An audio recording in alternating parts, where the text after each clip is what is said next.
കൃഷ്ണ ഹരേ ഹരേ ഹരേ രാമ രാമ രാം ഹരേ ഹരേ കൃഷ്ണ. ഹരേ കൃഷ്ണ. ഹരേ കൃഷ്ണ. പ്രണാമം.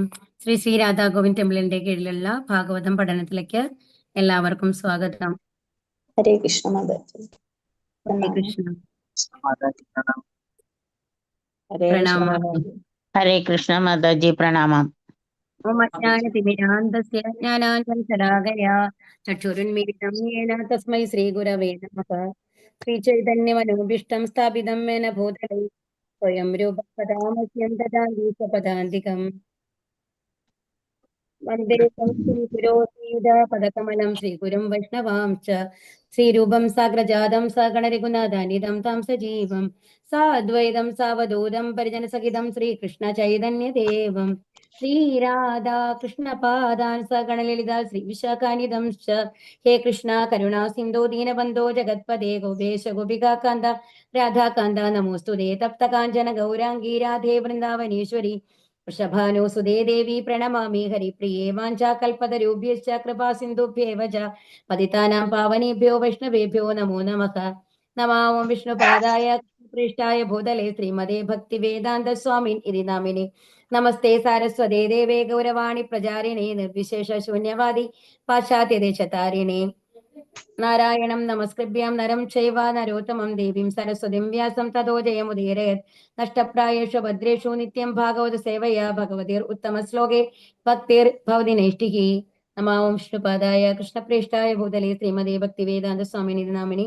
നമസ്തേ സരസ്വതീ ദേവേ ഗൗരവാണി പ്രചാരിണി നിർവിശേഷ ശൂന്യവാദി പാശ്ചാത്യദേശതാരിണി. ജയോ ശ്രീകൃഷ്ണ ചൈതന്യ പ്രഭോ നിത്യാനന്ദ ശ്രീ അദ്വൈത ഗദാധര ശ്രീവാസാദി ഗൗരഭക്തവൃന്ദ. ഹരേ കൃഷ്ണ കൃഷ്ണ കൃഷ്ണ ഹരേ ഹരേ ഹരേ രാമ രാമ രാമ ഹരേ ഹരേ. ഹരേ കൃഷ്ണ. ഹരേ കൃഷ്ണ മാതാജി. ഹരേ കൃഷ്ണ. ശ്ലോകല്ലേ നമ്മൾ തുടങ്ങേണ്ടത്? വായിച്ചോ. ഹരേ കൃഷ്ണ. അപ്പൊ എന്താ പറഞ്ഞത്? പരമദിവ്യോത്തമ പുരുഷന്റെ ആ അലങ്കാരങ്ങളെ കുറിച്ചിട്ടാണ്. അതെങ്ങനെ മനസ്സിൽ കൊണ്ടുവരണം, ധ്യാനിക്കണം എന്നുള്ളതാണ് നമ്മൾ പറഞ്ഞുകൊണ്ടിരുന്നത് അല്ലെ. ഇത് നമ്മൾ ചൊല്ലാൻ തുടങ്ങിയതാണ് അല്ലെ. ഇത് ഭാവാർത്ഥ പറയാനുള്ളൂ. ഹരേ കൃഷ്ണ. ഹരേ കൃഷ്ണ. ഇല്ലല്ലോ, നമ്മൾ തുടങ്ങിയിട്ടില്ലല്ലോ. ഹരേ കൃഷ്ണ. വിഭൂഷിതം മേഖലയാ ലോകം വായിച്ചു.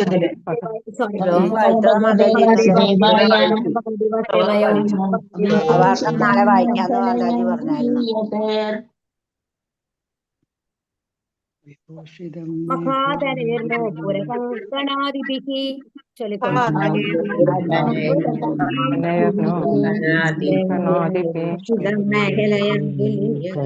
താമലാ കുഞ്ചിത നീല കുന്തളൈർ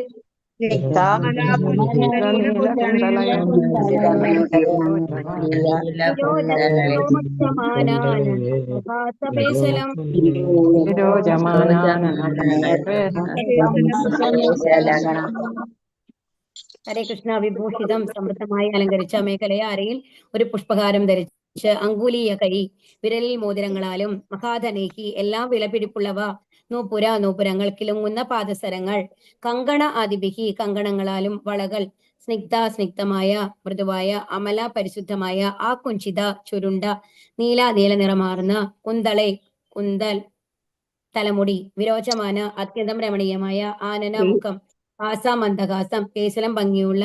അപ്പൊ ഇതുവരെയും നമ്മൾ പറഞ്ഞിരുന്നത് എന്താണ്? തലയിലത്തെ കിരീടം പറഞ്ഞു എന്നല്ലാണ്ട് അരയുടെ താഴെയുള്ള ഭാഗത്തെയാണ് നമ്മൾ പറഞ്ഞിരുന്നത് അല്ലെ. ആ പുഷ്പഹാരങ്ങളും അതുപോലെ തന്നെ മഞ്ഞ പട്ടുടയാടയും ആ പാദാരവിന്ദങ്ങളും ഒക്കെ ആണ് മനസ്സിൽ കൊണ്ടുവന്നിട്ടുണ്ടായിരുന്നത് അല്ലെ ഇതിനു മുമ്പത്തെ ശ്ലോകത്തില്.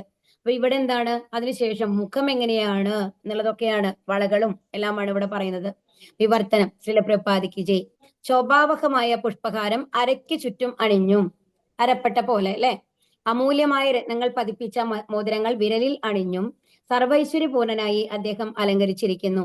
അദ്ദേഹത്തിന്റെ പാദസരങ്ങളും കങ്കണങ്ങളും മിനുസമായ ഇളം നീല നിറം കലർന്ന ആ കുഞ്ചിതമായ കൂന്തലും മന്ദഹാസം പൊഴിക്കുന്ന പ്രസന്നമായ വദനവും എല്ലാം അത്യന്തം ഹൃദ്യമാണ്. തീർച്ചയായിട്ടും അല്ലെ, ആ ഗുരുവായൂരപ്പനെ മനസ്സില് നമ്മൾ ധ്യാനിക്കുമ്പോ, മനസ്സിൽ കൊണ്ടുവരുമ്പോ ഏറ്റവും ആദ്യം നമ്മൾക്ക് എന്താ തോന്നുക?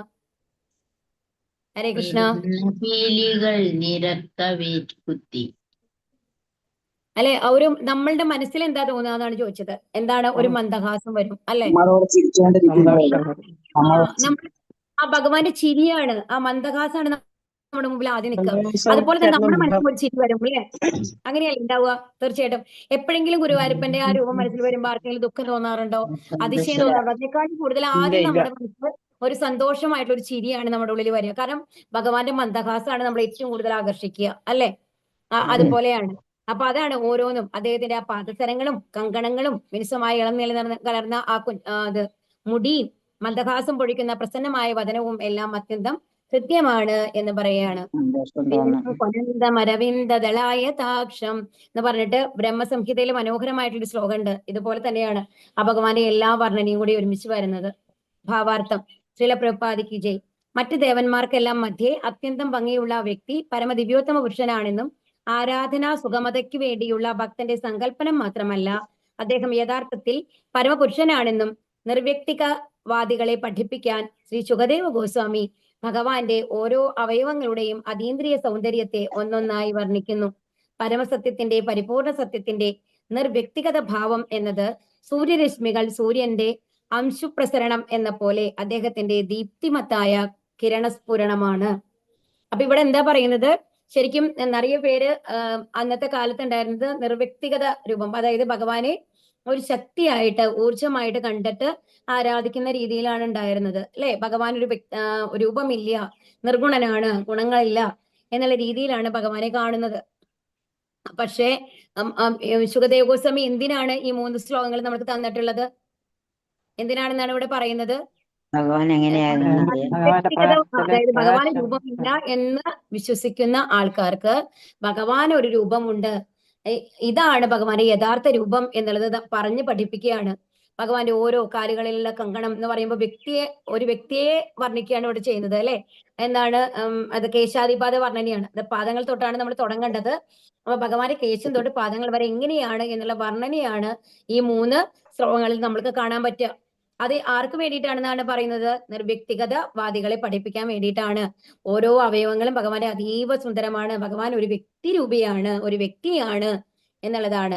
അപ്പൊ എന്താണ് നിർവ്യക്തിഗത രൂപത്തില് ഒരു ഊർജം എന്ന രീതിയിൽ നമ്മൾ കാണുന്നത്, ഒരു പ്രകാശം എന്ന രീതിയിൽ നമ്മൾ കാണുന്നത് എന്താണ്? ഭഗവാന്റെ ശരീരത്തിൽ നിന്ന് വരുന്ന പ്രകാശമാണ്. ഒരു സൂര്യനിൽ നിന്ന് സൂര്യരശ്മികൾ വരുന്നത് പോലെ ഭഗവാന്റെ ആ പ്രകാശ വലയമാണ് എന്തായിട്ട് നമ്മൾ കാണുന്നത്? നിർവ്യക്തിഗത രൂപമായിട്ട് പ്രകാശമായിട്ട് കാണുന്നത്. അത് യഥാർത്ഥത്തിലുള്ള ഭഗവാനല്ല. സൂര്യരശ്മിയാണ് സൂര്യനെന്ന് നമ്മൾക്ക് പറയാൻ പറ്റില്ല അല്ലെ? അതുപോലെ തന്നെ അപ്പോ എന്താണ്? അത് യഥാർത്ഥ അറിവല്ല ഭഗവാനെ കുറിച്ചിട്ടുള്ളത്. ഭഗവാനിൽ നിന്ന് വരുന്ന രശ്മി എന്ന് പറയുന്നത് ആ രശ്മി ഭഗവാനില്ലാതെ നിലനിൽപ്പില്ല അല്ലെ? അങ്ങനെയല്ലേ? എന്നാൽ ഭഗവാൻ എന്ന് പറയുന്നത് ആ രശ്മിയാണെന്ന് നമുക്ക് പറയാൻ പറ്റുമോ? ഇല്ല. അതാണ് പറയുന്നത്. അദ്ദേഹത്തിന്റെ ദീപ്തിമത്തായ കിരണസ്ഫുരണമാണ്. ശ്ലോകം 12. ഓം നമോ ഭഗവതേ വാസുദേവായ, ഓം നമോ ഭഗവതേ വാസുദേവായ, ഓം നമോ ഭഗവതേ വാസുദേവായ. ചൊല്ലിക്കോളൂ കേട്ടോ. ഓം നമോ ഭഗവതേ വാസുദേവായ, ഓം നമോ ഭഗവതേ വാസുദേവായ, ഓം നമോ ഭഗവതേ വാസുദേവായ. അദീനലീല കസിതേക്ഷണോല്ലസ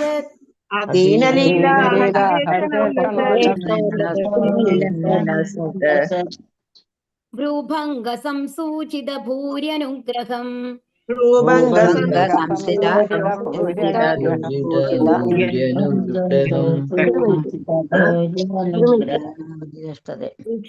ചിന്താമയമേനമീശ്വരം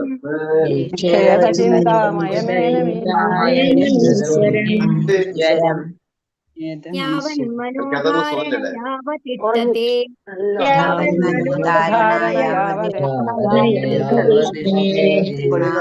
ഹരേ കൃഷ്ണ.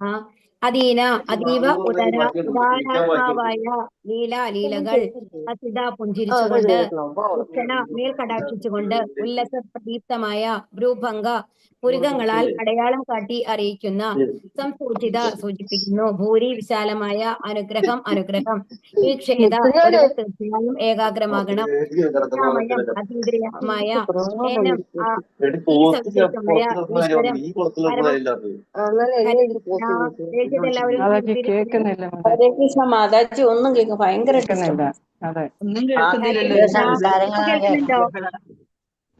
ആരോ ഹരേ കൃഷ്ണ, സംസാരിക്കുന്ന ഇപ്പോൾ കേൾക്കുന്നുണ്ടോ? ഉണ്ട് മാതാജി. അല്ല, ഒന്ന് മ്യൂട്ട് ചെയ്ത് വെച്ചാൽ മതി, എന്നിട്ട് പറയൂ. ഹരേ കൃഷ്ണ.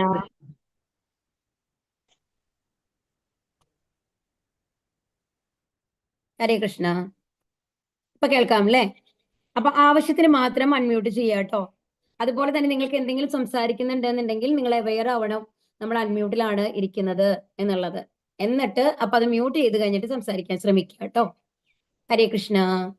അപ്പൊ ഭഗവാന്റെ ഉദാര ചേതസ്സായിരുന്ന ആർന്ന ലീലകളും മന്ദഹസിക്കുന്ന വദനത്തിലെ പ്രദീപ്തമായ ദ്വിതീയമെല്ലാം അദ്ദേഹത്തിന്റെ വിശാലമായ അനുഗ്രഹത്തിന്റെ സൂചനകളാണ്. ആകയാൽ ധ്യാനത്തിലൂടെ അദ്ദേഹത്തിൽ മനസ്സ് സ്ഥിരീകൃതമാകുന്നതുവരെ ഒരുവൻ ഭഗവാന്റെ സർവാതിശയമായ അതീന്ദ്രിയ രൂപത്തിൽ നിശ്ചയമായും ഏകത്ര കേന്ദ്രീകരിക്കണം. അപ്പൊ ഇവിടെ എന്താ പറയുന്നത് എന്നുണ്ടെങ്കിൽ അതായത് ഭഗവാന്റെ ഉദാര ചേതസ്സാർന്ന ലീലകൾ, ഭഗവാന്റെ ലീലകളും നമുക്ക് വർണ്ണിക്കാൻ പറ്റില്ല അല്ലെ? ദാമോദര ലീലകളൊക്കെ എത്ര വർണ്ണിച്ചാലും നമ്മൾക്ക് മതിയാവില്ല അല്ലെ? അപ്പൊ അത്തരം ലീലകള്, അതുപോലെ തന്നെ എത്രയോ അസുരന്മാരെയാണ് കൊന്നത് അല്ലെ ഭഗവാൻ. അവൻ ഈ മന്ദഹസിക്കുന്ന വദനത്തിലെ പ്രദീപ്തമായ ദ്യുതി, അത് ഭഗവാന്റെ ആ മന്ദഹസിക്കുന്ന മുഖത്തിന്റെ ഒരു എന്താ പറയാ പ്രകാശം ഉണ്ടല്ലോ, അത് ഒരു തവണ നോക്കിക്കഴിഞ്ഞാൽ കണ്ണെടുക്കാൻ സാധിക്കില്ല അല്ലെ? അത്രയും ഭംഗിയാണ് അത്. അതുപോലെ നമ്മൾക്ക് ഹിപ്നോട്ടൈസ് ചെയ്ത മാതിരിയാണ്. ആ ഭഗവാന്റെ മുഖത്ത് നോക്കിക്കഴിഞ്ഞാൽ പിന്നെ നമ്മൾ അവിടെ തന്നെ ഇരുന്ന് പോകും, ബാക്കിയെല്ലാം മറന്നു പോകും അല്ലെ? അദ്ദേഹത്തിന്റെ വിശാലമായ അനുഗ്രഹത്തിന്റെ സൂചനകളാണ്. ഇപ്പൊ പലപ്പോഴും നിങ്ങൾക്ക് അനുഭവം ഉണ്ടോന്ന് അറിയില്ല. ഇപ്പൊ രാവിലെയൊക്കെ ഭാഗവത ക്ലാസ്സോ ഏതെങ്കിലും ഒരു ക്ലാസ് നിങ്ങൾ വെച്ചുകൊണ്ട് അടുക്കളയിൽ പണിയെടുക്കുകയാണെന്ന് വെച്ചോളൂ. അടുക്കളയിൽ ചെയ്യുന്ന കാര്യങ്ങൾ പലപ്പോഴും നമ്മൾ മറന്നുപോകും. അതിൽ ശ്രദ്ധ വന്നു കഴിഞ്ഞിട്ട് ആർക്കെങ്കിലും ഉണ്ടാവാറുണ്ടോ എന്ന് എനിക്കറിയില്ല. അപ്പം അതുകൊണ്ട് പലപ്പോഴും എനിക്ക് തോന്നാറുണ്ട്, അയ്യോ അടുക്കളയില് കിച്ചണിലൊക്കെ നമ്മൾ പണിയെടുക്കുകയാണെന്നുണ്ടെങ്കിൽ എന്തെങ്കിലും വീഡിയോ വെച്ച് ഭഗവാനെ കുറിച്ച് കേട്ടുകൊണ്ടിരുന്ന് കഴിഞ്ഞു കഴിഞ്ഞാൽ അതിലും ഒഴുകിപ്പോവും. അപ്പൊ വളരെ ഇമ്പോർട്ടന്റ് ആയിട്ട് 10 മിനിറ്റിൽ ചെയ്യേണ്ട ലീലകളാണെന്നുണ്ടെങ്കിൽ നമ്മളത് മ്യൂട്ട് ചെയ്ത് വെക്കുകയാണ് നല്ലതെന്ന് തോന്നാറുണ്ട് പലപ്പോഴും, അങ്ങനെ ചെയ്യാറില്ലെങ്കിൽ കൂടി. കാരണം അത്രയും നമ്മൾക്കൊരു ആകർഷണമാണ് അല്ലെ ഭഗവാനെ കുറിച്ച് കേൾക്കുന്നത്, ഭഗവാനെ കുറിച്ച് അറിയുന്നത്, അതുപോലെ ഭഗവാന്റെ രൂപം കാണുന്നത്, അതെല്ലാം. അപ്പൊ ഇതെല്ലാം എന്തുകൊണ്ടാണ്? ആ ഭഗവാനിലേക്കുള്ള ആകർഷണം നമ്മൾക്ക് ലഭിക്കുന്നു എന്നുണ്ടെന്നുണ്ടെങ്കിൽ അതിന്റെ അർത്ഥം എന്താണ്? ഭഗവാൻ നമ്മളെ അനുഗ്രഹിച്ചിരിക്കുന്നു എന്നുള്ളതാണ്. ഭഗവാൻ നമ്മളെ വീട്ടിലേക്ക് വിളിക്കുകയാണ്. ആ ശരിയായ പാതയിൽ കൂടിയാണ് നമ്മൾ പോകുന്നത്. ഇപ്പൊ ഭൗതിക തലത്തിൽ നമ്മൾക്ക് കുറച്ച് അണീസിനെസ് ആയി തോന്നിയാലും ചില കാര്യങ്ങളും നമ്മൾ ഭംഗിയില് ചിലപ്പോൾ നമ്മൾ ഉപ്പിടാൻ മറന്നു പോകുന്നു, നമ്മൾ വെക്കുന്ന കൂട്ടാനില്, അങ്ങനെയൊക്കെ നമ്മൾക്ക് ചിലപ്പോൾ അബദ്ധങ്ങൾ പറ്റാറുണ്ടെങ്കിൽ കൂടി അതിനേക്കാൾ വലുതായിട്ട് എന്താണ്, നമ്മൾ ആരിലാണ് ആകർഷിതരാകുന്നത്? ഭഗവാനിലേക്കാണ്. അപ്പൊ ഭഗവാൻ നമ്മളെ ഭഗവാനിലേക്ക് വിളിക്കുകയാണ് ഈ ഭൗതികതയിൽ നിന്ന് മേലെ എന്നുള്ള ലെവലില്. അത് ഭഗവാന്റെ അനുഗ്രഹത്തിന്റെ സൂചനകളാണ് എന്നാണ് പറയുന്നത്. ആകയാൽ ധ്യാനത്തിലൂടെ അദ്ദേഹത്തിൽ മനസ്സ് സ്ഥിരീകൃതമാകുന്നത് വരെ. അപ്പൊ എന്താ ഇവിടെ ധ്യാനം എന്നുള്ള മെത്തേഡാണ് ഇവിടെ പറയുന്നത് കേട്ടോ ശുകദേവ ഗോസ്വാമി.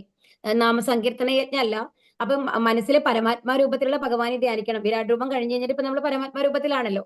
അപ്പൊ ആ ഭഗവാന്റെ എന്താണ് പാദങ്ങളും പാദങ്ങളിലെ എന്താണ് കിങ്ങിളികളും അത് പാദസരങ്ങളും അതുപോലെ കൈകളിലെ എന്താണ് മനോഹരമായ എന്താണ് വളകൾ ഇട്ടിട്ടുള്ള ഭഗവാന്റെ ചെന്താമര തളിർ പോലെയുള്ള ആ കൈകാലുകള് എന്താണ് കൈകളും അതുപോലെ തന്നെ അതിമനോഹരമായ കഴുത്തും അതുപോലെ ആ കണ്ടത്തിലെ ആഭരണങ്ങളും അതുപോലെ എന്താണ് താമരപ്പൂ ഇതൾ പോലെയുള്ള ആ നേത്രങ്ങളും അല്ലെ, ആ കവച കുണ്ടലങ്ങൾ, അത് കുണ്ടലങ്ങൾ അണിഞ്ഞിട്ടുള്ള ആ കാതുകളും, ഇതൊക്കെ മനസ്സിൽ കൊണ്ടുവരാനാണ് ഇവിടെ നമ്മളോട് പറയുന്നത്. അപ്പൊ ധ്യാനിക്കാനാണ് പറയുന്നത്.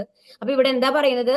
ഭഗവാന്റെ അതീന്ദ്രിയ രൂപത്തിൽ ധ്യാനത്തിൽ, അതായത് ഇത് നമ്മൾക്ക് കുറച്ച് നാൾ നമ്മൾ റെഗുലർ ആയിട്ട് ചെയ്തിട്ട് വന്നു കഴിഞ്ഞാൽ ഭഗവാന്റെ രൂപം സ്ഥിരമായിട്ട് നമ്മൾക്ക് മനസ്സിൽ കാണാൻ സാധിക്കുന്ന പോലത്തെ ഒരു അനുഭവം വരും. അതാണ് സമാധി ലെവൽ എന്ന് പറയുന്നത്. അപ്പൊ ആ അതീന്ദ്രിയ രൂപത്തില് നമ്മൾ ശ്രദ്ധ കേന്ദ്രീകരിക്കുന്നത് വരയ്ക്കും എന്ത് ചെയ്യണം? ഇതിൽ ഓരോ ഭാഗമായിട്ട് ഭഗവാന്റെ മനസ്സിൽ കൊണ്ടുവരാനായിട്ട് ശ്രമിക്കണം എന്നുള്ളതാണ്. പക്ഷെ നമ്മൾക്ക് ഈ മെത്തേഡ് അല്ല പറഞ്ഞിട്ടുള്ളത് കേട്ടോ. ഹരേ കൃഷ്ണ. ഭാവാർത്ഥം. ശീല പ്രഭുപാദിക്ക് ജയ്. അവ്യക്തിഗതവാദികൾ അവരുടെ അവ്യക്തവും വ്യക്തിശൂന്യവുമായ ഭാവത്തിന്റെ അന്തർധ്യാന ഹേതുവായി ദുഷ്കരമായ നടപടിക്രമങ്ങൾ അനുക്രമമായി അനുവർത്തിക്കുന്നുവെന്ന് ഭഗവത്ഗീത 12:5 പറഞ്ഞിരിക്കുന്നു. അതായത് പരമപുരുഷന്റെ അവ്യക്തവും വ്യക്തിശൂന്യവുമായ ഭാവത്തിൽ ആസക്ത ചിത്തരായവർക്ക് പുരോഗമനത്തിന് പ്രയാസമേറും. എന്നാൽ ഭക്തർ ഭഗവാന്റെ വ്യക്തിഗത സേവനത്തിൽ ആകയാൽ പുരോഗമനം അനായാസമാകും. ആകയാൽ അവ്യക്തഗതവാദിക്ക് വ്യക്തിശൂന്യ ധ്യാനം പരിതാപത്തിന്റെ അഥവാ ദുഃഖത്തിന്റെ ഉദ്ഗമസ്ഥാനമാകുന്നു. ഇവിടെ വ്യക്തിശൂന്യത തത്വജ്ഞാനിയേക്കാൾ ഭക്തന് ഉത്കർഷമുണ്ട്.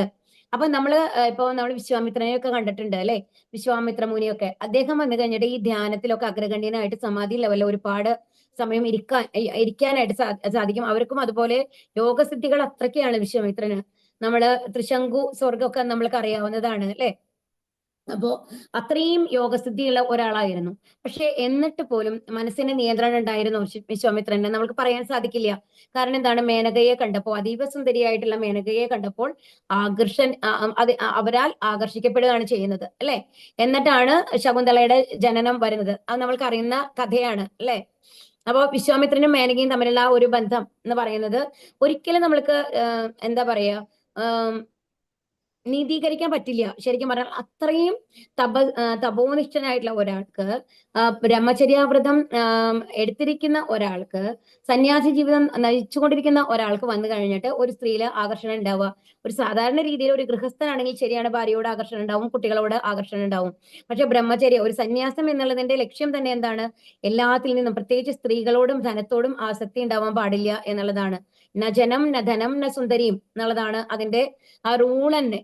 എന്നിട്ട് പോലും അപ്പൊ അതാണ് പറയുന്നത്. അപ്പൊ ഈ അപ്പം ഇവിടെ എന്താണ് അവർക്കൊക്കെ പറ്റിയ തെറ്റ്? അവരൊക്കെ ഭഗവാന്റെ വ്യക്തിഗത രൂപത്തെ അല്ല ആരാധിക്കുന്നത്. എന്താണ്, ഭഗവാനെ ഒരു ഊർജ്ജമായിട്ട്, എനർജി ആയിട്ട് കാണുകയാണ്. അപ്പൊ അതിനോട് ഒരു അട്രാക്ഷൻ വരുന്നില്ല. നമ്മൾക്ക് എന്താണെന്നുണ്ടെങ്കിൽ ഇപ്പോ നമ്മളുടെ വീട്ടിൽ ഫാൻ ഉണ്ട്, നമ്മൾ പല തവണ പറഞ്ഞ അതാണ്. അത് കഴിഞ്ഞ് നല്ല ചൂട് വരുമ്പോൾ നമ്മൾ AC ഫിറ്റ് ചെയ്ത് കഴിഞ്ഞാല് AC യിൽ ഇരുന്ന് പഴകിയ ഒരാൾക്ക് വന്നു കഴിഞ്ഞിട്ട് ഒരിക്കലും ഒരു ഫാന് തൃപ്തി നൽകില്ല അല്ലെ. അങ്ങനെയല്ലേ, ഇത് പഴകിയ ആൾക്കാർക്ക് മനസ്സിലാവും പറയാനായിട്ട്. ഓക്കെ. അതുപോലെ തന്നെ അപ്പൊ എന്താണെന്നുണ്ടെങ്കിൽ ഭഗവാനില് പൂർണ്ണമായിട്ടും ആകർഷണം വന്ന ഒരാൾക്ക് ബാക്കി ഭൗതിക കാര്യങ്ങളൊക്കെ അതിനേക്കാൾ തുച്ഛമായിട്ടാണ് അനുഭവപ്പെടുക. കാരണം ഭഗവാന്റെ ആകർഷണം എന്ന് പറയുന്നത് അത്രയും മേലെയാണ്. അപ്പൊ ഈ ആകർഷണം ഈ അവ്യക്തിഗതവാദികൾക്ക് കിട്ടിയിട്ടില്ല എന്നുള്ളതാണ് ഇവിടെ നമ്മൾ മനസ്സിലാക്കേണ്ടത് കേട്ടോ. അപ്പൊ അതുകൊണ്ടാണ് അവര് അതിൽ നിന്ന് തരംതാണ് പോകുന്നത്. അതുകൊണ്ടാണ് ഇവിടെ പറയുന്നത് എന്താണ്, വ്യക്തിരൂപത്തെ ആരാധിക്കുന്ന വ്യക്തി ആ വ്യക്തിരൂപത്തിൽ ആകർഷിതനാണ്. ആ ഭഗവാനിൽ പൂർണ്ണമായിട്ടും ആകർഷിക്കപ്പെട്ട ഒരാൾക്ക് വേറെ എന്ത് ആകർഷണവും അവർക്ക് അതിന് മേലെയായിട്ട് വരില്ല. അതുകൊണ്ട് തന്നെ അവർ അധപ്പതിക്കില്ല എന്നുള്ളതാണ്. അതുകൊണ്ടാണ് ആ ഭക്തന് ഉത്കർഷമുണ്ട് എന്നിവിടെ പറയുന്നത്. വ്യക്തിശൂന്യവാദിക്ക് ഭഗവാന്റെ വ്യക്തിഗത ഭാവത്തെക്കുറിച്ച് സന്ദേഹമുണ്ട്. ആകയാൽ പദാർത്ഥനിഷ്ഠമല്ലാത്ത ഒന്നിനെ ധ്യാനിക്കാൻ അയാൾ സദാ പരിശ്രമിക്കുന്നു അല്ലെ. അപ്പൊ നമ്മളോടും പറയാണ്, ഒരു മഞ്ഞ വെളിച്ചമുണ്ട്, ആ മഞ്ഞ വെളിച്ചത്തിനെ ധ്യാനിക്കൂ എന്ന് പറഞ്ഞു കഴിഞ്ഞാല് ധ്യാനിക്കാൻ സാധിക്കും. പക്ഷെ അതിനോട് ഇഷ്ടം തോന്നുന്നു നമ്മൾക്ക് ആർക്കെങ്കിലും? ഹരേ കൃഷ്ണ. ഇല്ല. അപ്പൊ ഇഷ്ടം വരുമ്പോഴാണ് വീണ്ടും വീണ്ടും അത് കാണണം നമ്മൾക്ക് തോന്നുന്നത് അല്ലെ. ആ ഇഷ്ടമില്ലാത്ത ഒരു സാധനത്തിനെ നമ്മളെ മനസ്സിൽ എത്ര നേരം കൊണ്ട് നടക്കാൻ പറ്റും? ബുദ്ധിമുട്ടാണ്. അതാണ് ഇവിടെ പറയുന്നത്. ഇക്കാരണത്താൽ ഭഗവാന്റെ യഥാർത്ഥ രൂപത്തിൽ മനസ്സിന്റെ നിസ്സന്ദേഹമായ ഏകാഗ്രതയെ സംബന്ധിച്ച് ശ്രീമദ് ഭാഗവതത്തിൽ ആധികാരികമായ പ്രസ്താവനയുള്ളത്. അതുകൊണ്ടാണ് ഭഗവാന് യഥാർത്ഥ രൂപമുണ്ട്, ആ രൂപത്തെയാണ് നമ്മൾ മനസ്സിൽ ധ്യാനിക്കേണ്ടത് എന്നിവിടെ പറയുന്നത്. ഇവിടെ ശുപാർശ ചെയ്തിരിക്കുന്ന ധ്യാന പ്രക്രിയ ഭക്തിയോഗം അഥവാ ഭൗതിക ഭാവത്തിൽ നിന്നും ഒരുവൻ മുക്തമായതിനു ശേഷമുള്ള ഭക്തിയുത സേവന പ്രക്രിയയാകുന്നു. ഇവിടെ ഭക്തിയോഗം എന്ന് പറയുന്നത് എന്താണെന്നാണ് പറയണത്? നമ്മൾ ഭക്തിയുടെ സേവനങ്ങൾ ചെയ്യുന്നതാണ്. ഇപ്പൊ നമ്മൾ ഒരു സ്ഥലത്തിരുന്നു കൊണ്ട് പരമാത്മാ രൂപത്തെ ധ്യാനിക്കുന്നതിനേക്കാൾ കൂടുതൽ നമ്മളെ സംബന്ധിച്ച് പ്രാക്ടിക്കൽ ആയിട്ടുള്ളത് എന്താണ്? ഭഗവാന്റെ സേവനം ചെയ്യുക എന്നുള്ളതാണ്. ജ്ഞാനയോഗം എന്നത് ഭൗതിക ഭാവങ്ങളിൽ നിന്നും സ്വതന്ത്രമാകുന്ന പ്രക്രിയയാണ്. അതായത് നമ്മൾ ആത്മാവാണ്, നമ്മൾ ഈ ശരീരമല്ല. അതാണ് ജ്ഞാനയോഗം. അത് മനസ്സിലാക്കിയിട്ട് ആ ശരീരത്തിന്റെ പ്രക്രിയകളെല്ലാം നമ്മളുമായിട്ട് ബന്ധപ്പെടുന്നില്ല എന്നുള്ള രീതിയിൽ മനസ്സിനെ നിയന്ത്രിക്കുക എന്നുള്ളതാണ് ജ്ഞാനയോഗം എന്ന് പറയുന്നത്. അപ്പൊ ഈ ജ്ഞാനയോഗം എന്ന് പറയുന്നത് എന്താണ്? ഭൗതിക ഭാവങ്ങളിൽ നിന്ന് സ്വതന്ത്രമാണ്. അപ്പൊ എന്റെ കൈയാണ് ചെയ്യുന്നത്, ഇത് എന്നെ ബാധിക്കുന്നില്ല. ഇതെന്റെ കാലാണ് ചെയ്യുന്നത്, ഇതെന്നെ ബാധിക്കുന്നില്ല. എന്റെ കയ്യിൽ ഒരു മുറിവുണ്ട് എന്നുണ്ടെങ്കിൽ ആ മുറിവ് വിരലിനാണ് പറ്റിയിട്ടുള്ളത്, എനിക്കല്ല. ഈ ആത്മാവിന് ഒന്നും പറ്റിയിട്ടില്ല. എന്നെ കവർ ചെയ്തിട്ടുള്ള ഈ ശരീരത്തിനാണ് പറ്റിയിട്ടുള്ളത് എന്നുള്ള തരത്തിലുള്ള ആ ഒരു അവബോധം ഉണ്ടല്ലോ, അതത്ര എളുപ്പമല്ല കേട്ടോ ആയോണ്ട് പറയുന്ന മാതിരി. അതുകൊണ്ടാണ് ഈ ജ്ഞാനയോഗം അറിയുന്ന ആൾ എന്താണ് ഭൗതിക ഭാവങ്ങളിൽ നിന്നും സ്വതന്ത്രമാകുന്നു എന്ന് പറയുന്നത്. ഒരുവൻ ഭൗതിക അസ്തിത്വ ഭാവത്തിൽ നിന്നും സ്വതന്ത്രനായ ശേഷം അല്ലെങ്കിൽ നിവൃത്തൻ ആകുമ്പോൾ അഥവാ എല്ലാ ഭൗതിക ആവശ്യങ്ങളിൽ നിന്നും സ്വതന്ത്രനാകുമ്പോൾ അവൻ ഭക്തിയോഗ പ്രക്രിയ അനുഷ്ഠിക്കാൻ യോഗ്യനായി തീരുന്നു. അപ്പൊ ഈ ഒരു ബോധം ആദ്യം വരുമ്പോഴാണ് എന്ത് പറയുന്നത്, നമ്മള് ഭക്തിയോഗം ചെയ്യാൻ യോഗ്യരാകുന്നത് എന്നുള്ളതാണ് ഇവിടെ പറയുന്നത്. കാരണം നമ്മളും ഈ ആത്മാവും ആരുമായിട്ടാണ് ബന്ധമുള്ളത്? ഹരേ കൃഷ്ണ, ഭഗവാനുമായിട്ട് അല്ലെ? അപ്പൊ ഭഗവാനുമായിട്ടുള്ള ബന്ധമാണ് ഭക്തിയോഗം എന്ന് പറയുന്നത്. അപ്പൊ ആദ്യം തന്നെ നമ്മൾ എന്താണ്, ഈ ശരീരമല്ല നമ്മൾ ആത്മാവാന്ന് മനസ്സിലാക്കണം. ഈ ആത്മാവിന് ആരുമായിട്ടാണ് ബന്ധമുള്ളത്? ഈ ചുറ്റുമുള്ളതെല്ലാം താൽക്കാലികമായ ബന്ധങ്ങളാണ്, അതെല്ലാം ഉപേക്ഷിച്ച് പോകേണ്ടതാണ്. ഇത് നമ്മളുടെ ബന്ധങ്ങളല്ല, നമ്മൾക്ക് വാടകയ്ക്ക് വന്നിട്ടുള്ള ബന്ധങ്ങളാണ് ഈ ജന്മത്തിൽ നമ്മുടെ കൂടെയുള്ളത്. നമ്മുടെ അച്ഛനായാലും അമ്മയായാലും ഭർത്താവായാലും കുട്ടികളാണെങ്കിലും വാടക ബന്ധങ്ങളാണ്. അതായത് ഈ ശരീരം നശിക്കുന്നതോടുകൂടി ആ ശരീരത്തിന്റെ ഒപ്പം അതും പോകും അല്ലെ? അവരൊന്നും നിരന്തരമായി നമ്മുടെ കൂടെ ഇല്ല. അപ്പൊ ആത്മാവുമായിട്ടുള്ള ബന്ധം എന്ന് പറയുന്നത് ഭഗവാനുമായിട്ടുള്ളതാണ് എന്ന് മനസ്സിലാക്കുക എന്നുള്ളതാണ്. അപ്പൊ ആകയാൽ ഭക്തിയോഗത്തിൽ ജ്ഞാനയോഗം ഉൾപ്പെടുന്നു. അതാണ് ഈ അറിവ് നമ്മൾ സമ്പാദിക്കുന്നതാണ് ജ്ഞാനയോഗം. അപ്പൊ ആ അറിവ് കിട്ടിക്കഴിയുമ്പോൾ നമ്മൾ എന്ത് ചെയ്യുന്നു? ഭഗവാന്റെ അടുത്തെത്താനുള്ള, ഭഗവാനുമായുള്ള ബന്ധം പുനഃസ്ഥാപിക്കാനുള്ള ശ്രമങ്ങൾ തുടരുന്നു അല്ലെ? എങ്ങനെ? നമ്മൾ പ്രസാദം ഭഗവാന് സമർപ്പിച്ചു കഴിക്കുന്നു, ഹരേ കൃഷ്ണ മന്ത്രം ചൊല്ലുന്നു, യമനിയമങ്ങൾ പാലിക്കുന്നു അല്ലെ? അപ്പൊ ഇതാണ് പറയുന്നത് ഭക്തിയോഗത്തിൽ ജ്ഞാനയോഗം ഉൾപ്പെടുന്നു എന്നുള്ളത്. ശുദ്ധ ഭക്തിയുത സേവന പ്രക്രിയ ഏകകാലത്ത് ജ്ഞാനയോഗത്തിന്റെ ലക്ഷ്യം നിവർത്തിപ്പിക്കുന്നു. ശുദ്ധ ഭക്തിയുത സേവനത്തിന്റെ ഉത്തരോത്തരമായ പുരോഗതിയിലൂടെ ഭൗതിക ഭാവത്തിൽ നിന്ന് മോചനം താനെ പ്രാപ്തമാകും. എന്നാൽ നമ്മളിൽ ഓരോരുത്തരും ഭൗതികതയിൽ മുഴുകിയ ആൾക്കാരാണ്. നമ്മൾക്കെല്ലാം ജ്ഞാനമില്ല. നമ്മളിപ്പോ ഭഗവത്ഗീത പഠിക്കുമ്പോഴാണ് നമ്മൾക്ക് അറിയുന്നത് നമ്മൾ ആത്മാവാണ്, അല്ല ഈ ശരീരമല്ല എന്ന് അറിയുന്നത് തന്നെ അല്ലെ? അപ്പൊ എന്താണ് ഭക്തിയോഗത്തിന്റെ വസ്തുത? പക്ഷെ നാമം ചെല്ലുന്നതൊക്കെ പലരും ചെറുപ്പത്തെ തന്നെ നമ്മുടെ പാരന്റ്സ് നമ്മളെ പഠിപ്പിച്ചിട്ടുണ്ട് അല്ലെ? എന്നിട്ട് നമ്മൾ പ്രാക്ടീസ് ചെയ്യാറുണ്ട്. അപ്പൊ അതിൽ നിന്ന് എന്താ പറയണെന്നുണ്ടെങ്കിൽ, സ്ഥിരമായി ഭഗവാന്റെ നാമ ഉച്ചാരണത്തിലൂടെ എന്ത് വരുന്നു? നമ്മൾക്ക് മനസ്സിലാവും ഈ ജ്ഞാനം സ്വയം നമ്മൾക്ക് വരും എന്നുള്ളതാണ്. അത് ആരാണ് നമ്മൾക്ക് മനസ്സിലാക്കി തരുന്നത്? ഭഗവാൻ. ഭഗവാൻ ആരിലൂടെ നമ്മൾ മനസ്സിലാക്കി തരുന്നു? ഒരു ഗുരുവിലൂടെ, അല്ലെങ്കിൽ ഭഗവത്ഗീത, ഭാഗവതം തുടങ്ങിയ ആത്മീയ ഗ്രന്ഥങ്ങളിലൂടെ നമ്മൾക്ക് മനസ്സിലാക്കി തരികയാണ് ചെയ്യുന്നത്. അപ്പൊ ശരിക്കും ജ്ഞാനമില്ലാതെ തന്നെ ഭക്തിയുത സേവനം ചെയ്യുമ്പോൾ ഈ ബോധം നമ്മൾക്ക് തനിയെ വരും എന്നുള്ളതാണ്. ഭക്തിയോഗത്തിന്റെ ഈ വസ്തുവകകളെ അനർത്ഥ നിവൃത്തി എന്ന് വിശേഷിപ്പിക്കുന്നു. ഓർമ്മയുണ്ടോ ആർക്കെങ്കിലും അനർത്ഥ നിവൃത്തി എവിടെയാ വരണേന്ന്? ഹരേ കൃഷ്ണ. ശ്രദ്ധ, സാധുസംഗ, ഭജനക്രിയ, അത് കഴിഞ്ഞിട്ട് പിന്നെ എന്താ വരുന്നത്? അനർത്ഥ നിവൃത്തി. ഭജനക്രിയ കഴിഞ്ഞ് വരുന്ന അനർത്ഥ നിവൃത്തിയാണ്. നമ്മുടെ ഉള്ളിലത്തെ മാലിന്യങ്ങളെല്ലാം നീങ്ങിയിട്ട് നമ്മൾ ഭഗവാനിലേക്കാണ് എത്തേണ്ടത് എന്ന ഒരു ബോധം വരുന്നതാണ് അനർത്ഥ നിവൃത്തി എന്ന് പറയുന്നത്. കൃത്രിമമായി ആർജിച്ച വസ്തുക്കളൊക്കെയും ഭക്തിയോഗത്തിന്റെ മുന്നേറ്റത്തോടൊപ്പം ക്രമേണ അപ്രത്യക്ഷമാകും. അതാണ് ഈ ഭക്തിയോഗം നമ്മൾ റെഗുലർ ആയിട്ട് ചെയ്തുകൊണ്ടിരിക്കുമ്പോൾ നമ്മൾക്ക് ചില കാര്യങ്ങൾ മറ്റുള്ളവരോട് തോന്നുന്ന ദേഷ്യം ഇല്ലാതാവും. കാരണം അവരും ഇൻപെർഫെക്റ്റ് ആണ്, പൂർണ്ണതയുള്ളവരല്ല, നമ്മളും പൂർണ്ണത ഉള്ളവരല്ല എന്നുള്ള അവബോധം നമ്മുടെ മനസ്സിൽ വരുമ്പോൾ നമ്മൾ എന്താ ചെയ്യുന്നത്? ഒരു അച്ഛനും അമ്മയ്ക്കും 2 മക്കളായിട്ട് നമ്മൾ ജനിക്കുമ്പോൾ നമ്മുടെ സിബ്ലിങ്സ് അല്ലെ, നമ്മുടെ സഹോദരന് എന്തെങ്കിലും പല ന്യൂനതകളും ഉണ്ടാവാം. പക്ഷെ ആ ന്യൂനതകളെല്ലാം ചേർത്ത് വെച്ചുകൊണ്ട് തന്നെയല്ലേ നമ്മുടെ സഹോദരങ്ങളായിട്ട് അംഗീകരിക്കുന്നത് അല്ലെ? ഹരേ കൃഷ്ണ. അതെ. അതുപോലെ തന്നെ നമ്മൾക്ക് മക്കളെ ലഭിക്കുമ്പോൾ ചിലപ്പോ ഏതെങ്കിലും കാരണവശാല് ചില കാര്യങ്ങളിൽ കുറവുകളുള്ള കുട്ടികളുണ്ടാവും, ഫിസിക്കലി ഹാൻഡിക്യാപ്ഡ്, അങ്ങനെ എന്തായിട്ട് മക്കളിൽ നമ്മൾക്ക് ലഭിക്കുമ്പോൾ അതിലെ പൂർണ്ണതയുള്ള മക്കളെയും പൂർണ്ണത ഇല്ലാത്ത മക്കളെയും സംരക്ഷിക്കുന്ന കാര്യത്തിൽ നമ്മൾക്ക് ആരുടെ സംരക്ഷണത്തിലാണ് നമ്മൾ കൂടുതൽ ശ്രദ്ധ കൊടുക്കുക? എന്തെങ്കിലും പോരായ്മയുള്ള കുട്ടികളാണല്ലേ, അവരുടെ കാര്യങ്ങൾ നമ്മൾ എപ്പോഴും ശ്രദ്ധിക്കും, അവരുടെ കാര്യങ്ങൾ ചെയ്തു കൊടുക്കും, അങ്ങനെയല്ലേ? അപ്പൊ ആ പോരായ്മയെ ഉള്ളത് കൊണ്ട് എനിക്ക് ഈ കുട്ടി വേണ്ടാന്ന് ആരെങ്കിലും പറയാറുണ്ടോ? ഇല്ല. നമ്മൾ കുറച്ചും കൂടി അവരെ സംരക്ഷിക്കാൻ ശ്രമിക്കും അല്ലെ? അങ്ങനെയല്ലേ ചെയ്യുന്നത്? അതുപോലെ തന്നെയാണ് ഇവിടെ എന്ന് പറയുന്നത്. കൃത്രിമമായ ആർജിച്ച വസ്തുക്കളൊക്കെയും ഭക്തി. അപ്പൊ ഇങ്ങനെ നമ്മളുടെ വേണ്ടാത്ത ചിന്തകളൊക്കെ എന്തുണ്ടാവും? ഈ ഭക്തിയോഗം ചെയ്യുന്തോറും നമ്മുടെ ഉള്ളിൽ നിന്ന് പോയി നമ്മുടെ മനസ്സ് ശുദ്ധമാവാൻ തുടങ്ങും എന്നുള്ളതാണ് ഇവിടെ പറയുന്നത്. പ്രഗമനത്തിന്റെ ആദ്യപടിയായ പരമദിവ്യോത്തമ പുരുഷന്റെ പാദാംബുജ ധ്യാനം അനർത്ഥ നിവൃത്തിയിലൂടെ തീർച്ചയായും ഫലം പ്രകടമാക്കുന്നു. അപ്പൊ ഇതിനു വേണ്ടി എന്താ ചെയ്യേണ്ടേ? ഭഗവാന്റെ പാദാംബുജങ്ങളെ ധ്യാനിക്കുക. എപ്പോഴും നമ്മുടെ മനസ്സിലെ ഭഗവാന്റെ പാദാംബുജങ്ങളെ കൊണ്ടുവരിക. ആ പാദാംബുജങ്ങളെ നമ്മൾ സ്വയം സമർപ്പിക്കുമ്പോൾ എന്തുണ്ടാവുന്നു? ഈ ഭൗതിക കാര്യങ്ങളൊക്കെ നമ്മളിൽ നിന്നും നശിച്ചു പോകുന്നു എന്നുള്ളതാണ്. ഭൗതിക അസ്തിത്വത്തിൽ ബദ്ധാത്മാവിനെ ബന്ധിപ്പിക്കുന്ന സ്ഥൂലമായ അനർത്ഥം കാമം അഥവാ ലൈംഗിക ആസക്തിയാകുന്നു. ഈ കാമം സ്ത്രീ പുരുഷ സംയോഗത്തിലേക്ക് ക്രമേണ വളരുന്നു. എപ്പോൾ സ്ത്രീയും പുരുഷനും സംഗമിക്കുന്നുവോ അപ്പോൾ കെട്ടിടങ്ങൾ, കുട്ടികൾ, മിത്രങ്ങൾ, ബന്ധുക്കൾ, ധനം എന്നിവയുടെ പെരുകലിലൂടെ കാമം അഥവാ ലൈംഗിക ആസക്തി വീണ്ടും വർദ്ധിക്കുന്നു അല്ലെ? നമ്മൾ വീണ്ടും നമ്മൾക്ക് വേണം.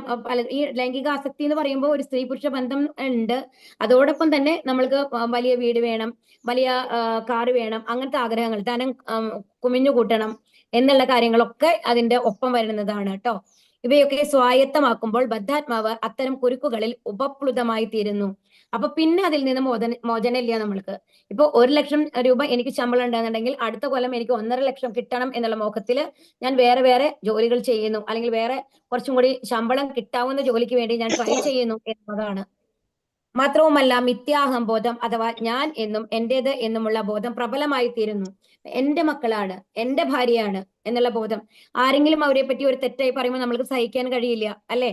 അതുപോലെ ആ എന്റെ എന്നുള്ളത് കൂടി കൂടി വരും. ഒരു സമയം എന്റേത് എന്നുമുള്ള ബോധം പ്രബലമായി തീരുകയും ഒരു സമയം വളരെ വ്യക്തമായി തീരുന്നതും അടുത്ത നിമിഷം ആകാശത്തിലെ മേഘം പോലെ പെട്ടെന്ന് ഇല്ലാതായി തീരുകയും ചെയ്യുന്ന തിരമാലകളുടെ നുരകളോട് സാദൃശ്യമുള്ള നാനാവിധമായ രാഷ്ട്രീയ സാമൂഹിക പരോപകാര ചിന്ത, സർവഭൂതതയ, മറ്റനേകം അനാവശ്യ പ്രവൃത്തികൾ എന്നിവയിലേക്ക് കാമം വ്യാപിക്കുന്നു. കണ്ടോ, കാമം എന്ന് പറയുന്നത് ലൈംഗികാസക്തി മാത്രമല്ല, എല്ലാത്തിനും ഞാൻ വലിയ ഒരു സ്ഥാനത്തെത്തണം രാഷ്ട്രീയത്തില് അല്ലെ, എല്ലാവരും എന്നെ ബഹുമാനിക്കണം, എല്ലാവരും എന്റെ ചുവടിൽ ഉണ്ടാവണം എന്നുള്ള ചിന്തകളൊക്കെ വരുന്നത് എന്താണ്? ഇതൊക്കെ 5 കൊല്ലത്തേക്ക് ഒരു പ്രധാനമന്ത്രിയായിരുന്ന ഒരാള് അയാളുടെ കർമ്മങ്ങൾക്ക് അനുസരിച്ച് വീണ്ടും ഒരു 5 കൊല്ലം കൂടി വന്നു എന്ന് വരാമെന്ന് വെച്ചോളൂ. മിക്കവാറും 5 കൊല്ലം കഴിയുമ്പോഴത്തോടുകൂടി അവസാനിക്കും. പദവി അവരിൽ നിന്ന് നശിക്കുമ്പോ പിന്നെ ആരെങ്കിലും ഇത്ര ആൾക്കാരും അവരുടെ പിന്നാലെ പോവോ? ഹരേ കൃഷ്ണ, ഇല്ല അല്ലെ? അപ്പൊ അതാണ് നമ്മള് പല ഫേമസ് ആയിട്ടുള്ള ഫിലിം ആക്ടേഴ്സിനെ നമ്മൾ കാണാറുണ്ട്. അപ്പൊ അവരുടെ ആ ഒരു 10 പടം ഒരു കൊല്ലം അവര് പടം ഒന്നും ഇല്ലാണ്ട് അവർക്ക് ഒരു പടവും കിട്ടുന്നില്ല എന്ന് വെച്ചോളൂ.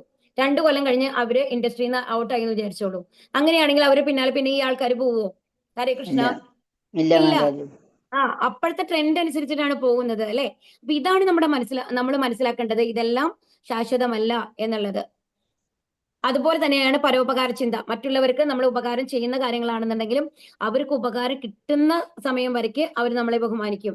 അത് കഴിഞ്ഞിട്ട് ഏതെങ്കിലും ഒരു സമയത്ത് വന്നിട്ട് അവർ പൈസ ചോദിക്കുകയാണ്, നമ്മുടെ കയ്യിൽ ഇല്ല, ഇനി തരാൻ പറ്റില്ല കേട്ടോ, എനിക്ക് എന്റെ കാര്യങ്ങൾ നോക്കാനുള്ള പൈസ ഉള്ളൂ എന്ന് പറഞ്ഞാൽ പിന്നെ അവർ നമ്മുടെ പടിയിലേക്ക് തിരിച്ചേ വരില്ല. അല്ലെങ്കിൽ എല്ലാ മാസവും കറക്റ്റ് ആയിട്ട് ആ ഡേറ്റിന് വന്നു കഴിഞ്ഞിട്ട് എനിക്ക് പൈസ തരുമെന്ന് പറഞ്ഞിട്ട് വരുന്ന ആൾക്കാര് പിന്നെ നമ്മൾ ആ ഭാഗത്തേക്ക് കാണില്ല എന്നുള്ളതാണ്. അപ്പൊ അത്തരം ഫലങ്ങളാലും കാമത്തെ അഥവാ ലൈംഗിക ആസക്തിയെ സംബന്ധിക്കുന്ന ഗുണങ്ങളാലും അർത്ഥങ്ങളാലും ബദ്ധാത്മാവ് വലയം ചെയ്തിരിക്കുന്നു. ആകയാൽ ലാഭം, പൂജ അഥവാ ആരാധന, പ്രമുഖത്വം എന്നീ 3 തലവാചകത്തിൽ സംക്ഷേപമായി നൽകിയിരിക്കുന്ന കാമം അഥവാ ലൈംഗിക ആസക്തിയുടെ ലാഭം, പൂജ, ആരാധന, പ്രമുഖത്വം മനസ്സിലാവുണ്ടല്ലോ. ക്രമേണയുള്ള ശോഷണത്തിന് ഭക്തിയോഗം വഴി നയിക്കുന്നു. എല്ലാ ബദ്ധാത്മാക്കളും ഈ വിവിധ രൂപങ്ങളിലുള്ള കാമങ്ങൾക്ക് പിറകെ ഭ്രാന്തമായി പായുന്നു. മാത്രവുമല്ല പ്രാധാന്യേന കാമത്തിൽ അധിഷ്ഠിതമായ അത്തരം ഭൗതിക അഭിലാഷങ്ങളിൽ നിന്നും ഒരുവൻ എത്രത്തോളം സ്വതന്ത്രനായിരിക്കുന്നു എന്ന് ഒരുവനെ സ്വയം ബോധിക്കണം. ഓരോ ഉരുള ഭക്ഷണം കഴിച്ച ശേഷവും തന്റെ വിശപ്പിന് ശമനം വരുന്നത് ഒരു വ്യക്തി അനുഭവിച്ചറിയുന്നത് പോലെ കാമത്തിൽ നിന്നും താൻ എത്രത്തോളം സ്വതന്ത്രനായിരിക്കുന്നു എന്ന് തിരിച്ചറിയാൻ ഒരുവന് തീർച്ചയായും കഴിവുണ്ടായിരിക്കണം. അത് നമ്മൾക്ക് ഉണ്ടാവാറില്ല. നമ്മള് ഓരോ നല്ല വിശന്ന് ഇരിക്കുമ്പോൾ നമ്മൾക്കൊരു സദ്യ കിട്ടുകയാണ്. അപ്പൊ ഓരോ ഉരുള കഴിക്കുമ്പോഴും നമ്മൾ ആസ്വദിച്ച് കഴിക്കും അല്ലെ? പക്ഷെ വിശപ്പ് മാറി കഴിഞ്ഞാലോ പിന്നെ കഴിക്കാൻ പറ്റുമോ?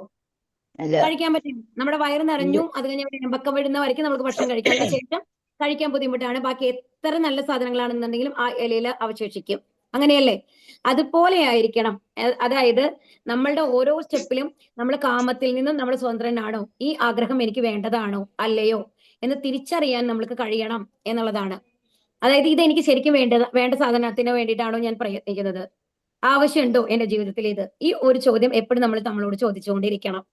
ഭക്തിയോഗ പ്രക്രിയയിലൂടെ കാമത്തിന് അതിന്റെ വിവിധ രൂപങ്ങൾക്കൊപ്പം വ്യാപ്തിയിലും പരിമാണത്തിലും പ്രാമുഖ്യത്തിലും കുറവ് വരുന്നു. ഇതോടുകൂടി എന്തുണ്ടാവും? ഭക്തിയിൽ നമുക്ക് ശ്രദ്ധയില്ലാണ്ടാവണു, ഭഗവാനെ നമ്മൾ മറന്നു പോകുന്നു.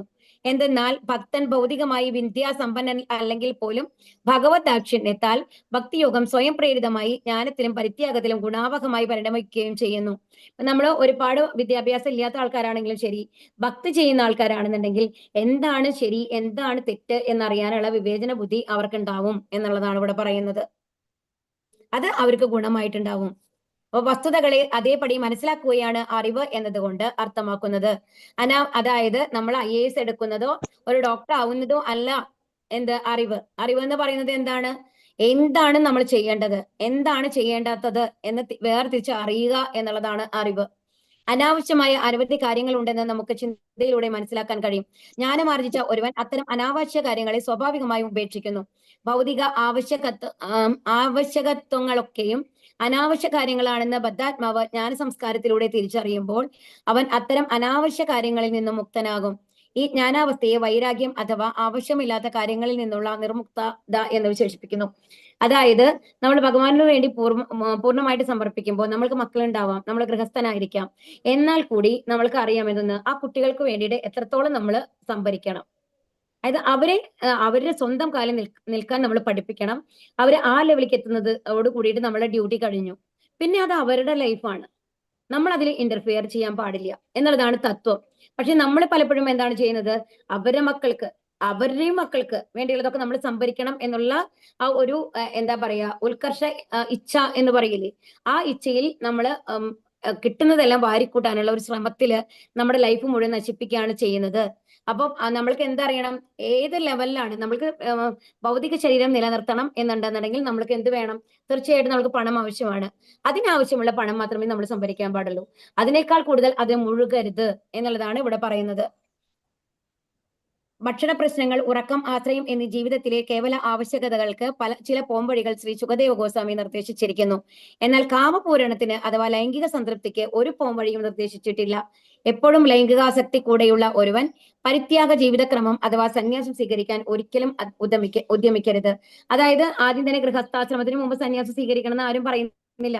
എപ്പോഴും ഭഗവാനെ ചിന്തിച്ചിരിക്കണം എന്ന് നമ്മളോട് പറയുന്നില്ല. എന്താണ് നമ്മളോട് പറയുന്നത്, എല്ലാ കർമ്മങ്ങളിലും ഭഗവാനെ കൊണ്ടുവരണം എന്നാണ് പറയുന്നത്. ലൈംഗിക ജീവിതം ഉപേക്ഷിക്കാനല്ല, പക്ഷെ അതിലൊരു നിയന്ത്രണം വേണം എന്നുള്ളതാണ്. ഈ അവസ്ഥയിൽ എത്തിച്ചേരാത്ത ഒരുവനെ സംബന്ധിച്ചിടത്തോളം സന്യാസം എന്ന പ്രശ്നമേ ഉദിക്കുന്നില്ല. ആകയാൽ യഥായോഗ്യനായ ആത്മീയ ഗുരുവിന്റെ മാർഗനിർദ്ദേശത്തിന് കീഴിൽ ഉത്തരോത്തരമായ ഭക്തിയുത സേവന